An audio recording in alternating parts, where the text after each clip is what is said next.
Hey everyone, welcome back. I'm Marco. And I'm Erica. We're so glad you're here. Before we dive in, don't forget to hit that subscribe button. And join us to learn English from beginner to advanced. Let's get started. Okay, let's unpack this a bit. Have you ever had one of those days where you feel like you could cry and laugh at the same time? Like maybe you just aced a really tough exam, right? Huge relief. But then you check your phone and your crush still hasn't texted back. It's incredibly confusing, isn't it? Mhm. Emotions are just messy, complicated, and sometimes, honestly, a little overwhelming. And let's be real. Trying to express how you really feel in English, beyond just the usual, I'm fine or I'm okay, that can feel even harder. Oh, definitely. That struggle is so common. I think we've all probably been there. Yeah. Think about Ava. She's 21, a student from Chicago. One morning, she wakes up feeling just off. You know that feeling. Kind of tired, a little sad, but also just restless and antsy. So she heads to class. Her professor says, "Good morning," and she just automatically replies, "I'm good." Right. The default. It was total default. But it was a complete lie, because what she really wanted to say was something like, actually, I'm feeling super anxious about my future, I'm stressed about school, and honestly, I feel really guilty that I haven't called my mom in 3 days. That gap between what you feel inside and what you can actually say, Yeah. that's the core problem we're really diving into today. And that's exactly our mission with this deep dive. We want to equip you, the listener, to confidently express that full spectrum of emotions. We're talking sadness, joy, anger, anxiety, excitement, all of it and everything in between, but in the way real people in the US truly talk about them.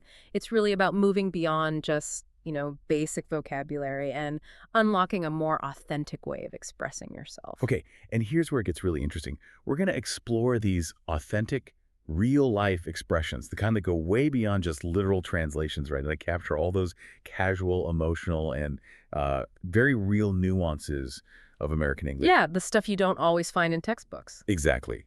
And we'll also dig into some modern American slang related to feelings, things you hear right now. We'll even tackle common pronunciation mistakes for emotional vocabulary that can really trip people up. Oh, that's a big one, for sure. And we'll pull insights from pop culture, maybe some storytelling, to help make all this learning memorable and impactful. Ultimately, it's about understanding the powerful why it matters, why truly expressing your emotions in a new language is so important. You ready? Let's do it. So let's start with those everyday moments. We've all been in Ava's shoes, right? Saying I'm fine when anything but. What are some of the go-to phrases for those times when you're just not feeling great? Absolutely. So when you're feeling down, a very common simple phrase is just, I feel down, simple, direct. Or you might hear something like, I'm low-key depressed. Okay, low-key depressed. What does the low-key part really mean there? Yeah, good question. Low-key here means somewhat or to a lesser extent. So it's not saying clinical depression, but it signals you're definitely feeling a bit gloomy, maybe unmotivated. Got it, like under the surface. Exactly. You could also say, I'm not in the mood today. That works if you're feeling maybe a bit irritable or just want some space. Oh, I like, not in the mood today. It's so direct, but also, gives just enough information without maybe oversharing. Right. What about when things have just been challenging, like a hard day? For sure. If you've had a tough time, a really common and kind of empathetic phrase you'll hear is, today's been rough. It covers a lot of ground, without needing all the specific details. It just signals, hey, I've faced some difficulties today. Okay, got it. So we've covered some of the downside. Let's flip the script. What about when you're feeling great, like on top of the world? How do Americans express real happiness and excitement beyond just saying, I'm happy? Right. So when you're truly excited, really enthusiastic, you'll often hear, I'm stoked. It's got great energy. Stoked. Yeah, I like that one. Another fantastic one is, I'm over the moon. It just paints such a vivid picture of extreme joy, doesn't it? Totally. Way up there. And for that general good feeling, maybe more relaxed, I'm vibing today, or even just, I'm just vibing, is perfect. It basically means you're feeling good, you're relaxed, enjoying the atmosphere of the moment. It's all about a positive emotional state. I'm vibing today. Yeah, that really captures that sort of chill, positive energy. And speaking of vibing, that actually brings us really nicely to some of the more modern slang, stuff that's pretty essential if you want to truly sound like a native speaker these days.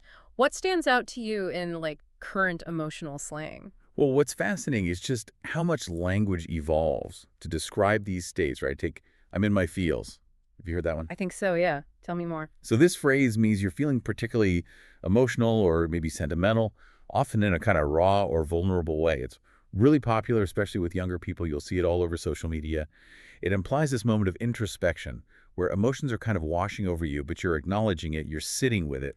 That's so relatable. Like, you're scrolling through TikTok or Instagram and you see a video of, I don't know, a dog rescue or something. Exactly. And suddenly you're tearing up. That's being in your feels. Precisely.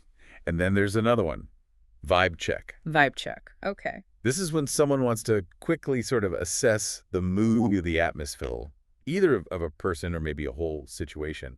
It's like asking, what's the energy here? Or why is someone acting a certain way? Is everything okay?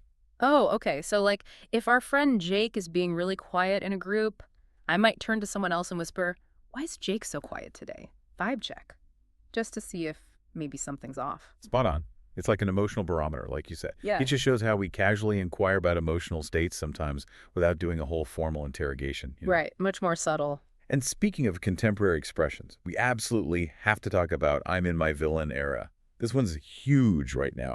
Comes straight out of pop culture shows like Euphoria or just general TikTok trends. Oh, yeah. I've definitely seen villain era. It's not about being actually evil, though, right? No, not at all. Yeah. Not usually, anyway. It's more about reclaiming your power and confidence, especially after maybe a period of being hurt or feeling disappointed. Yeah. It signifies this shift where you're consciously putting yourself first, embracing a more assertive, maybe even slightly defiant attitude, often with a touch of dark humor. Okay.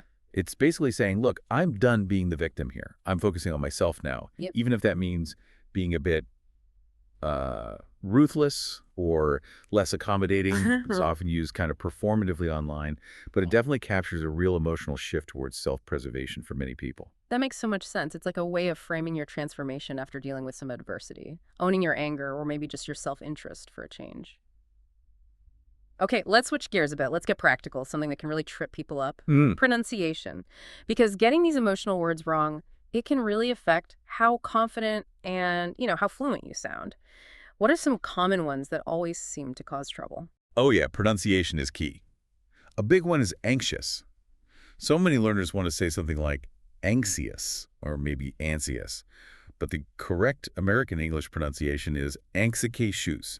That X makes a K sound, followed immediately by a shoe sound. Anxious. Oh, okay. So you'd say, I'm anxious, anxious about the exam. Sounds much more natural. Another really common one is frustrated. It sometimes gets mispronounced with too many syllables, like frustrated or something. But it's just 3 clear syllables. F-R-U-H straighted.